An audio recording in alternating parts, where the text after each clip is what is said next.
and welcome, fellow bookworms and film fans. Welcome to this week's episode of The Contented Narrative, where it's a book-to-film adaptation of Prince Caspian from the Chronicles of Narnia. Now, Prince Caspian was published in 1951, then it was adapted to screen in 2008, and as normal, we will be looking at three things: how good is the book, how good is the film, and how well does the book take from the film. So first of all, film. So the film is a follow-up to The Lion, the Witch and the Wardrobe. The characters in the timeline seem to work perfectly with each other, considering that when the four siblings return to Narnia, many thousands of years have passed, to the point where, Cab Paravel is completely decimated, and the fact that they're trying to find their footing back in Narnia, despite the fact that you've got the Telemarines that have come in, which are basically the humans, and that there's sort of like this power play, and there's a lot of the older animals have disappeared. Aslan has vanished as usual. He turns up as and when he pleases. And I feel like the film deals with it really well, that you see sort of like Prince Caspian, who's trying to unite the old Narnians and the Telemarine world, considering that he's about to be executed by his uncle because his uncle gave birth to a son.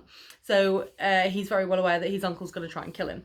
And I feel like it's you've got this Prince Caspian, and then he comes across like, Lucy and Peter and Susan and Edward, and you go, hang on a minute, like, because obviously they were kings and queens of Narnia for years, and the fact that they sort of like interact with each other, and I love that despite the fact that obviously Peter's the one that in the film pushes for the attack on the stronghold, and it doesn't go well, and they lose loads of people, but it's always sort of like, well, they still work well with each other, and you've got to think these people are basically kids, like they're trying to go through and win a war and claim back land, but they're basically just children.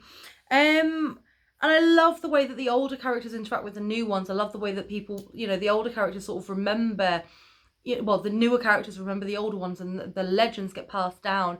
And it's very exciting to watch. And I feel like as a kid's film or a young adult film, it is very enjoyable, and it gets to where it needs to be without having to focus too much on any one particular person. It works very well as a piece with the old and the new combined. And honestly, I feel like this film, I've watched it a couple of times. I thoroughly enjoy it. You can't go wrong. The casting is fantastic. I'd say it probably gets a 7 out of 10 from me. It is an enjoyable film, and if you get a chance to watch it, watch it. Although it's been out for quite a while now, so I'm pretty sure 90% of you have probably watched it already. Now the book. So the book, as I'm sure you're aware with the Chronicles of Narnia, most of the books are very short. This book's only about 100 odd pages or so. And I thoroughly enjoy the writing style of C.S. Lewis. It is because I find that sometimes when you get sort of like young, like when you get like teenage fiction and things like that, it's almost like the author sometimes talks down to the readers, or sometimes on the flip side, they try and be too clever for the readers. And I feel like C.S. Lewis has got a very good middle ground where, the writing style isn't, being very condescending, but it's giving you enough information, and it's giving you a story without you having to really figure out what's going on. And I thoroughly enjoy it. I've read quite a few of the Chronicles there, and I will be doing at some point in the future the Voyage of the Dawn Treader. I need to watch the film. I still haven't watched it. I always watched the first one, Lion, Witch and the Wardrobe. I watched the second one, Prince Caspian. Still haven't watched the third one. I don't know why. Now I love obviously the way that Narnia is beautifully described. Again, you've got the old Narnians as well. You've got the new ones. I do find obviously in the book, and I will discuss this in the plot, I do find that in the book, the siblings don't really come across Prince Caspian until like nearly right at the end of the book. They're with him for a very short time, and then they go back home. But I think it's beautifully written, and I think it keeps in touch with the Narnia that we know and love, and it brings forward like new characters and new storylines, but it also has the old characters, and again it works really well with each other, and it's not stepping on anyone's toes. And for that, I would probably give the book again a 7 out of 10 for me. I've got, as you saw, I've got the Chronicles of Narnia in one complete big book, but you can buy them separately, because there are some books in between as well, which don't necessarily, they have ties in with the other ones, but unlike sort of like some of them with the set characters. But a thoroughly enjoyable book, can't go wrong with it. So let's look at the plot. So the book starts with Lucy, Peter, Edmund and Susan. I said Edward earlier, don't know why I said that. Edmund and Susan call back to Narnia and finding ruins of Cair Paravel. Now the film starts with Prince Caspian having to go on the run as his uncle's wife has just given birth to a boy, and so his mentor gives him Susan's old horn, which Caspian uses to call for backup, for help, and it calls the four siblings back to Narnia. But he's on the run and he needs help, and he meets up with the Narnians because he realises that his uncle is going to try and kill him because Prince Caspian is the rightful heir to the throne. Now, in both, the four siblings realise that the ruins that they found is their old fortress, Cair Paravel. They find the old gifts they were given, apart from the horn, because obviously Prince Caspian's got it. They see the orchard. They get a lot of, memories and everything like that. And they're living it through, and they're going, how many years have actually passed. And in both, they rescue a dwarf who tells them basically what's going on in Narnia. So in the book, we get chapters about Prince Caspian's history. And we also get quite a lot of Prince Caspian in the book now. And you think that it's the dwarf telling the four siblings, which is what I thought for a while, but it's not. But in both, Prince Caspian is accepted by the hiding Narnians as the rightful king, and he joins with them to talk war. And in both, as he meets with the Narnians, it's clear that his uncle is now after him, because his uncle now knows that he's flown the coop. So they head off to Aslan's table and a better vantage point. Now, in the book, after they're besieged at the How, which is Aslan's table, Prince Caspian uses the horn for the first time. As I said, in the film, it's already been used at this point. But in both, we get a bit where the dwarf Trumpkin doesn't quite think that the four siblings, who he's been sent to find, would be enough to win, because he doesn't believe that they are the kings and queens of old Narnia. So they prove their skills to them. He fights Edmund, and then there's like an archery competition. And then he realises that actually they are who they say they are, basically. So Lucy does have also in both, have weird waking dreams where she senses that something's in the woods, and she keeps seeing Aslan when the rest of them don't. And this always annoys me in both. Like, the first time they don't believe her, and then it turns out it's true, and they end up in Narnia, and then they finally go, oh, we believe you, Lucy, and everything like that. So surely in this one, if she's seeing Aslan, she's saying she's seeing Aslan, freaking believe her. Like, honestly, she's not going to lie about it again this time, is she, really? But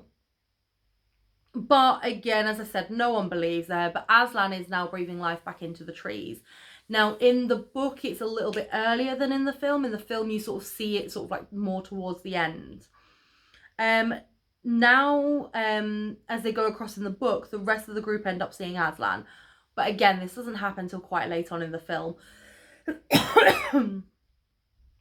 In the book, the siblings and Trumpkin meet Caspian at Aslan's How, but in the film, they meet on the journey there. So they all end up at Aslan's How together. Whereas in the book, obviously Prince Caspian has been at this How for a while and besieged. And in the film, obviously, they meet beforehand and then they go on to it. Now, in the film, Peter convinces the makeshift army to attack Caspian's uncle's castle, while Lucy just insists that they wait for Aslan because she's right, they're wrong. They don't. They attack the castle. Unfortunately, they lose a lot of Narnians.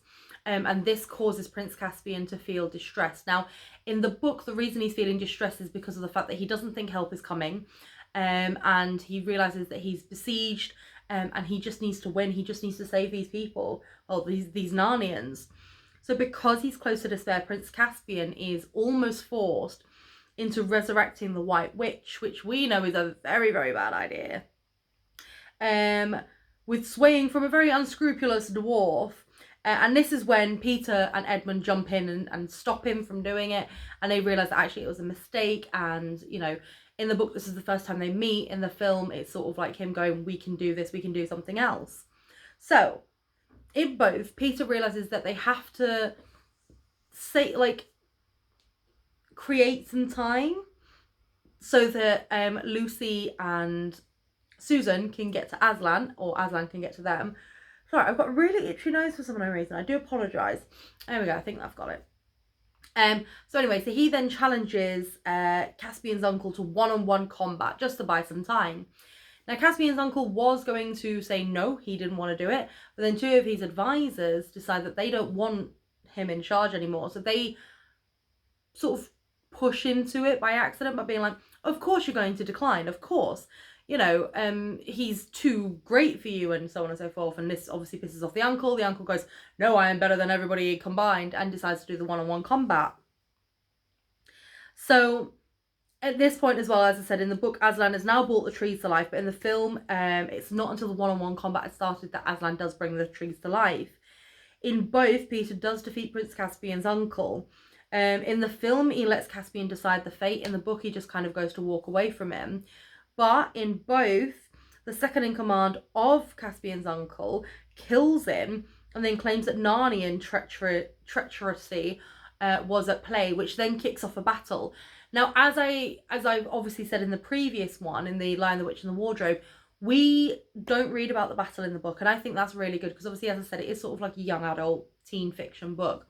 So we don't read about a battle. It's literally quite quick and over in seconds.